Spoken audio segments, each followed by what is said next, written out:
Welcome to the Healthy Parks, Healthy People series, a partnership between Cape Cod National Seashore and Cape Cod Healthcare, celebrating in part the National Park Service's 100th anniversary in 2016. I'm Kathy Tevye, Deputy Superintendent at Cape Cod National Seashore, and we'll be focusing a little bit this series on the connection between our health and well-being and the wonderful outdoor resources that we protect here at the National Seashore. With over 44,000 acres, there are many, many opportunities for you and others, your family, your friends, to experience a great walk outside in nature. I'm joined today by noted author and photographer David Weintraub, who will be sharing with us a little bit of his experience and focusing on an introduction, almost a Nature 101 session.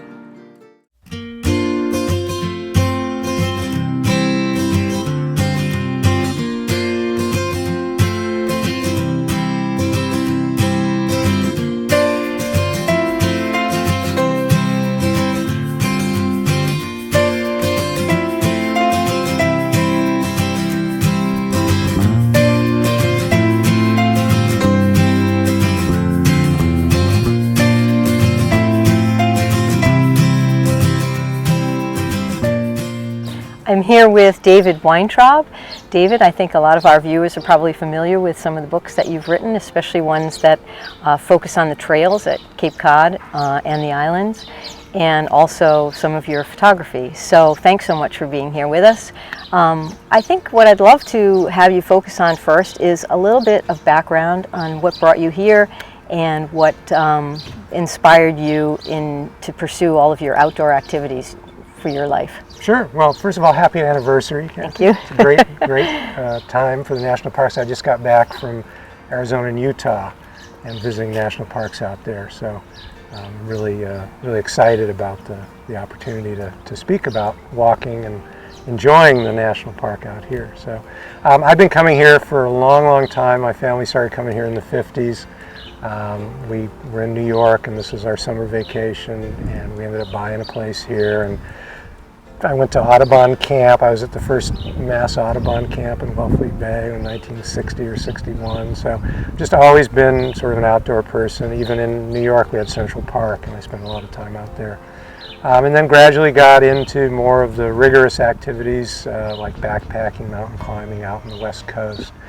And tried to figure out a way to translate that love of the outdoors and to be able to share that with people. And so I looked around. My first book on the Cape was a kayaking guide, and when I started kayaking in 1995, I rented a kayak here, and they handed me a Xerox sheet and said, "Here's where you go kayaking." I said, "There's no book?" And I'd already done a book in the Bay Area, so I thought, well, there's probably an opportunity here. So I did that, and then the next logical thing was to do a walking trails of the Cape and Islands, because there was no comprehensive guide. So, well, that's great. And as a result, I got to see all these fantastic places that, a lot of them I was familiar with from growing up, spending my summers here, but many of them I had not seen. Falmouth, Mashpee, Bourne, but of course my true sort of center of gravity, if you will, on the Cape is the Cape Cod National Seashore, because our summer place is in Wellfleet, and I'm 10 minutes from Great Island. Oh, beautiful. So, yeah. There's no question there are spectacular resources here and opportunities for people to get out there and experience nature, but they may not be quite as comfortable having grown up with those experiences as you are. So let's focus today a little bit on how folks can feel comfortable in nature if it seems a little daunting to them at first. Sure. Yeah, well, I think the comfortable is the key word here, because we want people to be comfortable. We want people to enjoy themselves when they go out. So we think about things like physical comfort. Wear, some shoes that you're comfortable in to walk for, if you're going out for an hour, a couple hours. Clothing, wear something that is appropriate. If it's hot out, wear some light, wicking clothing, something that'll protect you from the sun. If it's cold out, obviously you're going to dress a little bit differently. But and then, so the physical comfort is one thing. A hat, I never leave home without it. So things like that, common sense things.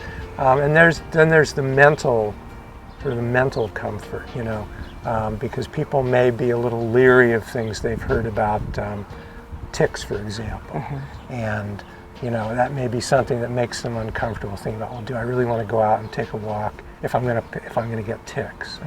Or there's coyotes on the Cape, you know, things like that. So there's the mental comfort. And how do we break down some of those sort of myths or misunderstandings Sure. about threats in the wild? Or, Sure. I mean, we're talking about enjoying a nice hike in nature. Right. And that's the basic comfort level to start with. So where can folks get a little bit of that information and feel more prepared and comfortable out there? Right. Well, obviously, National Park's a great resource. We have 2 great visitor centers. There's guided walks you can go on. There's maps. There's a lot of information about how to enjoy the national park, you know, safely and comfortably and have a fabulous time outside. I have information in my Walking the Cape and Islands book that will help people with, you know, clothing, requirements, ticks, all that kind of stuff.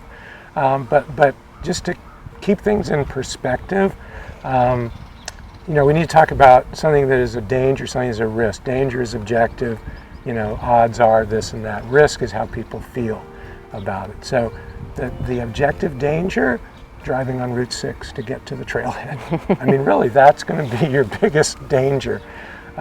Once you get here, I feel safer in the woods than I do on Route 6 in the summer. So this, to me, is a place of safety. You talked about ticks. I've been hiking here for many, many, many years. I don't think I've ever picked up a tick walking in the National Seashore. The trails are well maintained. Ticks are generally found in a very brushy, wooded habitat. So if you stay on the trails, they're not at the beach. They're generally not in the salt marsh areas. So, you know, again, I think it's, yes, take it seriously. Lyme disease is a serious thing. I know people that have had Lyme disease, but let's not let that kind of influence our judgment about how we can have a great time in the National Seashore. Most of our visitors are here in the summer months, Right. and it's warm and can be humid. And I think if we could talk a little bit about just basic health things that you should take into consideration, like hydration, you could talk a little bit about that, Yeah, the importance. Sure. Oh yeah, absolutely. So I think of all the things that you want to make sure you've got with you is some water. It's more important than food. You can go a long time without food. You can get in serious trouble, especially in hot, humid weather. I just got back from Arizona and Utah, and they were having 115-degree temperatures down in the lowlands. We headed up high, but I mean, you're talking about, you know, many liters of water during the day to be comfortable. So, yeah, I would not go anywhere, even for an hour in the summer in this kind of weather, without a water bottle. Yeah. And you've talked about hats. Right, and definitely. Hat, some sunscreen. A hat, by the way, not just for sun, but if there are insects or something, helps with a little bit of protection. You can also dunk your hat in the water, and you've got instant air conditioning, which I did extensively when I was in Utah. But yeah, so sunscreen to protect against sunburn, kind of real common sense things that people can do, and it's, you know, it's not rocket science, and just we want people to have fun and be comfortable. One of our things that we're trying to focus on in the Centennial is to draw more young people into the national park and have that kind of outdoor comfort. What advice would you give to grandparents, for instance, or parents who they themselves are not that familiar with a basic trail and trail protocols and things like that? Right. How would you break that down to make it easy? Yeah, I think I would start by going on one of the guided walks at the seashore. I mean, I think that's an ideal way to start. I love the guided trips. Again, just having come back from national parks, we did some guided walks just to get familiarity with the ecology, the geology. So I think that's really where you would start. And then pick an easy trail, you know, don't bite off more than you can chew. Kids have limited attention span. But there's fascinating things, you know, they'll get interested in something just right down here maybe that they can find. And you don't have to walk for hours and hours. So, and then maybe get some things for them to do, like a little bird checklist or a bird guide. Okay, what bird is that? Do you see that bird? And then they can look it up on the little guidebook for kids or something. So we've got the trail here, the interpretive trail, the Buttonbush Trail. So things like that would be great for kids. Yeah, we have a lot of resources available. You've already mentioned that lots of information at the visitor centers. We also do a newspaper for visitors each season. So there's an awful lot of advice and trail information in those newspapers, as well as suggested hikes and a little bit of information about how difficult they are or how easy. Sure. Most of the trails here in the National Seashore are introductory. Sure. And so what I hear you saying is pick some short experiences for the young kids first, get them used to it, and give build them that. something to do if they identify plants, identify butterflies, birds, whatever, some kind of little game to play along the way, you know. Okay. So I would love to see the parks, you know, get more involved maybe with some digital resources where kids could use a smartphone and interact. I don't know if that's in the works, but we know kids love technology, and so something where they could interact along the way with this, you know, a signal coming out of somewhere. I wouldn't know how to do this, but I'm sure there's smart people who do. We are exploring some of those. Like in a museum where you go, but yes, new apps. Yeah. So I think, but it's very important. There was a book, Last Child in the Woods, I think it was called, and Richard Louv. Yep, and so it's extremely important because that's the next generation. And if you don't experience, why would you then want to preserve it? Absolutely. You know, if you're not in love with the area, if you don't feel a connection to it, when something comes up, well, why would you then write your congressperson or sign a petition or do anything to keep these parks and add new parks and keep the areas from being developed?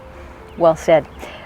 Today we are located at the Salt Pond Visitor Center. We're close to the trailhead for the Nauset Marsh Trail, and that is the trail that we plan to explore a little bit more. So I think we should move on a little and go for a walk. Absolutely, sounds great. Okay. Thanks.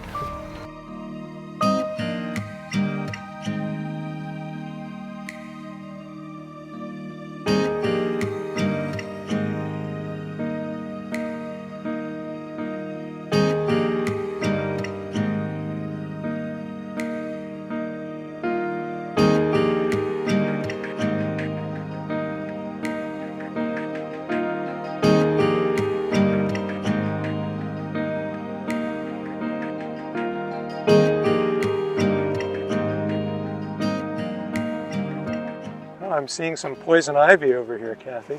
Well, this is a great place to stop then, David. We're on the Nauset Marsh Trail, and this is one of the most popular trails in the park. It's a great introductory trail. You can stretch it out to a mile or 3 or 4 miles if you want to add a few loops. Absolutely. So this is a great place to talk a little bit about what to look out for on the trail. Okay, well, first of all, notice that the poison ivy is over there and we're over here on the trail, so these trails are really nicely maintained.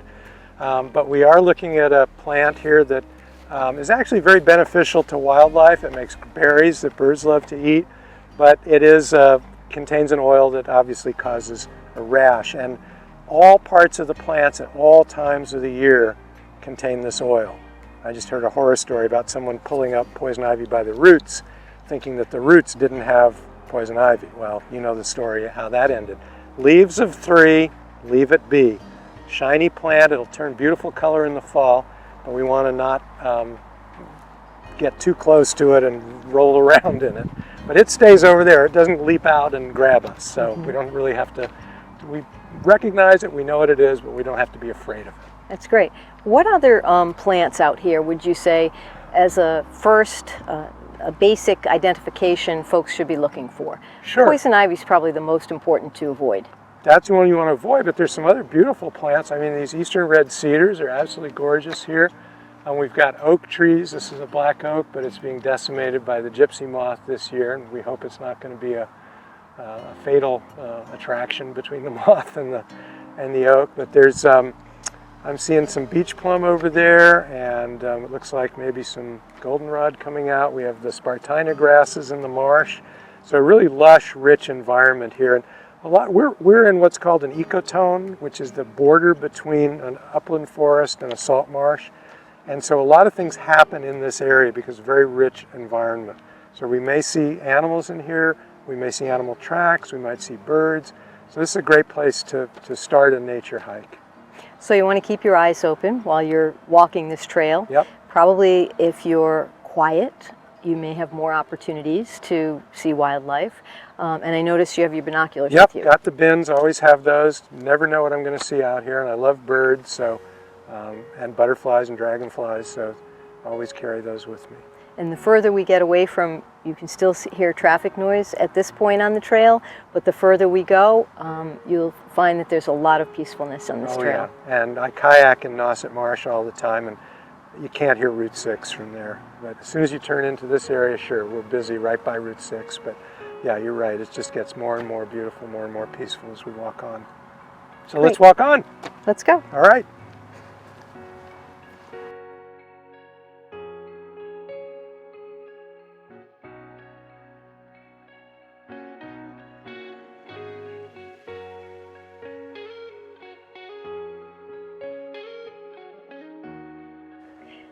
Hi David, Hey, so we're about a quarter mile into our hike on the Nauset Marsh Trail, and I notice you're carrying a backpack with you, so maybe we could talk a little bit about what you thought was important to bring on a day like today. Sure. Well, we already talked about the importance of water, so I've got a hydration pack here. Turn around so you can see that. So it actually has a water, what they call water bladder inside of it. And it can hold about 3 liters of water, which is more than enough for any kind of hikes. It's designed for trail runners and mountain bikers, but I find it great for doing walks because I don't even know that I'm wearing it. I mean, it's just snug, it fits great. It's got these little compartments I can put. I've got sunscreen, I've got lip balm, I've got a flashlight, I got some energy bars. I can strap a jacket on the back. I mean, really, for going light, which I like to do, it's great. So I've got all that covered. Got my binoculars. We saw a snowy egret over there. There was a tern flying over the salt pond. This is a great place because it's where the salt pond, there's a channel here, and it heads out into the main part of Nauset Marsh. We have a beautiful salt marsh over here. So we're starting to get into more of that kind of coastal salt marsh environment. As you said, as we get away from Route 6, that noise is diminishing, starting to sort of feel the peace and quiet out here. We're looking across at a golf course, or the remnants of the golf course. This was built a while back. The story goes that it was built sort of as a therapeutic for a troubled individual. It was his hobby, and he decided to pursue it and built a golf course that attracted, so I've heard, famous golfers. And the unique thing is that you shot for the tee on this side of the creek, and then you took a rowboat across and finished up the hole on the top of the hill there. So whether that's a true story, it's a good story. Never let the facts get in the way of a good story. But there are 2 books we should mention, and you know these books as well as I do. The Outermost House. Right? Henry Beston, Outermost House, 1920s. He lived on a shack that was out on the Barrier Beach, which I can see from here. Wrote a classic that I've been told, again, never gone out of print since the 1920s, so almost 100 years. And it's his reminiscences of the year. He sort of did a mini Thoreau Walden Pond thing. But he captured an era where the life-saving service was transitioning kind of away from the old walking the beach at night with the lanterns. And he got to know these people and wrote very lovingly about these people that were, risking their lives to rescue the seamen that would run aground on these treacherous shoals off of Cape Cod. So, and then House on Nauset Marsh, Wyman Richardson of the Elliot Richardson Saturday Night Massacre fame, Attorney General. So Wyman Richardson wrote another nature classic. So there's 2 books if people are interested kind of after they've done their hikes. Maybe they say, hey, I want to learn a little bit more about the area. Those are 2 we can recommend. Absolutely, and there is another way to experience this trail. In the summer, we do ranger guided tours. Perfect. So there are so many stories to be told on each one of the trails in the National Seashore. You've touched on a couple related to Nauset Marsh, but we have rangers who have studied all of those stories and will come out and walk with you, do the trail, and fill in some of the blanks for you. So it's another way to experience it, whether you're out there with your family alone or you want a little company and a little bit of the history and science along the way. And there's so much history here too. Champlain came into this basin in early 1600s. And there's a map, actually a replica, if you go up to the Fort Hill area, which is another gorgeous area. Wish we had time to go there today. Yes. But there's a replica of his map of this area, the Nauset Marsh area. It's still fairly accurate, although the sands have shifted. But so this area is figured in Cape Cod history quite extensively. So David, I mentioned a little bit earlier today that you could actually scale this hike from anywhere from 1 mile to 4 miles if you do some interconnected trails here. How would you go about planning what maybe is the right length for you? Sure. Well, I look at my endurance level. Am I going to be comfortable walking for 4 miles in the hot weather? Do I just have a little bit of time? Maybe I'm on my way from shopping in Orleans going back to Wellfleet and I want to stop off and have a little walk and look at the environment and see some things. So I would judge it by that, and the conditions, the weather, my stamina, my endurance level, my time constraints, and then what do I want to see? Do I want to go all the way out and look at the Atlantic Ocean, which I can do on this trail, or do I want to loop back around and come back on a different trail and make a big loop so I'm not retracing my steps? So, but a lot of options, and it's not like climbing Mount Everest, there's not a there. So if this is your destination, fantastic. You've seen the salt marsh, you've seen the creek, you've seen the rim of the golf course, you've got a view of Nauset Marsh, and so this could be a perfect destination for a walk. The point is to build some comfort level, some knowledge of the trail system in the park, what is comfortable for you, and having a great experience. Absolutely. And bringing along your friends and young ones if you can. Absolutely. And we've seen examples of 2 or 3 families now with kids, so that's really encouraging. Yeah, it's awesome. And as part of the Healthy Parks, Healthy People program, you can also pick up a little passport here which records your experiences on the Cape Cod National Seashore Trails, make a few notes, journaling, your reflections while you're out here. It's a great way to sum up and kind of keep a record of what you've experienced. So I really want to thank you so much for joining me today. You bet. It's my pleasure, Kathy, and let's just continue our little walk here. Let's keep going. Absolutely.